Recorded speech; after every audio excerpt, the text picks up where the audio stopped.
வணக்கம் நண்பர்களே, நான் உங்கள் வள்ளி அருணா. ரசித்து சமைப்போம், சுவையாக நினைவோம். இன்றைக்கி என்ன டிஷ் பார்க்க போகிறோம் அப்படின்னா, ஒரு சூப்பரான சைட் டிஷ்ஷு.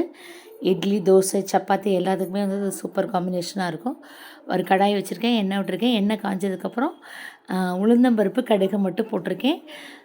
காரத்துக்கு வந்து பட்டை மிளகாய், அதாவது வரமிளகாய் 4 இல்லை 5 போட்டுக்கோங்க. ஒரே ஒரு கட்டி பெருங்காயம் தான் யூஸ் பண்ணியிருக்கேன். இது பொரிஞ்சதுக்கப்புறம் இன்றைக்கி வந்து ஒரு 5 மிளகாய் வந்து நான் வந்து போட்டிருக்கேன். உங்களோட மிளகாய் வந்து காரம் எப்படின்னு பார்த்துக்கோங்க, அதுக்கேற்ற மாதிரி போட்டுக்கோங்க. ஒரே ஒரு பெரிய வெங்காயம் வந்து கட் பண்ணி போட்டிருக்கேன்.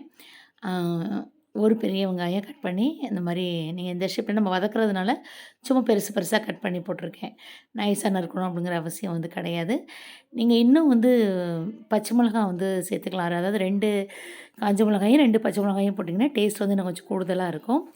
ஒரு தக்காளி வந்து 4 தக்காளி வந்து இதில் வந்து கட் பண்ணி போட்டிருக்கேன். இப்போ தக்காளி சீசன், ரொம்ப நல்லா பழுத்த தக்காளியாகவே நல்லா கிடைக்கிது. அதனால் வந்து இன்றைக்கி இந்த மாதிரி வதக்கி நம்ம வந்து துவையல் அரைக்கிறப்போ வந்து ரொம்ப டேஸ்ட் வந்து ரொம்ப நல்லாயிருக்கும்.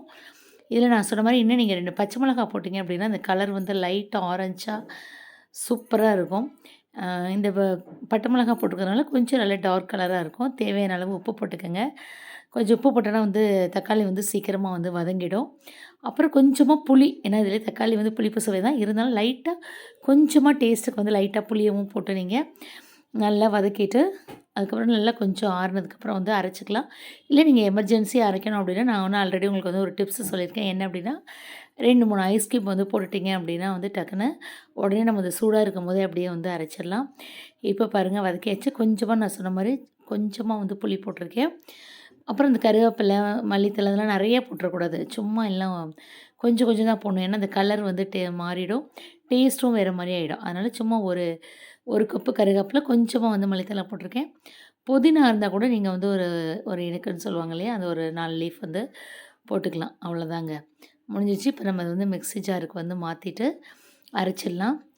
இப்போ உடனே நான் வந்து அடுத்து இப்போ தோசை ஊற்றணும்னு வச்சுங்களேன், இதை இறக்கிட்டு அப்படியே தோசைக்கல்ல போட்டு தோசை கல் சூடாகிறதுக்குள்ளே என்ன பண்ணுவேன் அப்படின்னா டக்குன்னு இதை வந்து மிக்ஸி ஜாருக்கு வந்து மாற்றிட்டு ஒரு 4, 5 ஐஸ் க்யூப் வந்து போட்டுட்டிங்க அப்படின்னா டக்குன்னு வந்து உடனே நம்ம சூடாக இருந்தால் கூட அரைச்சிக்கலாம்.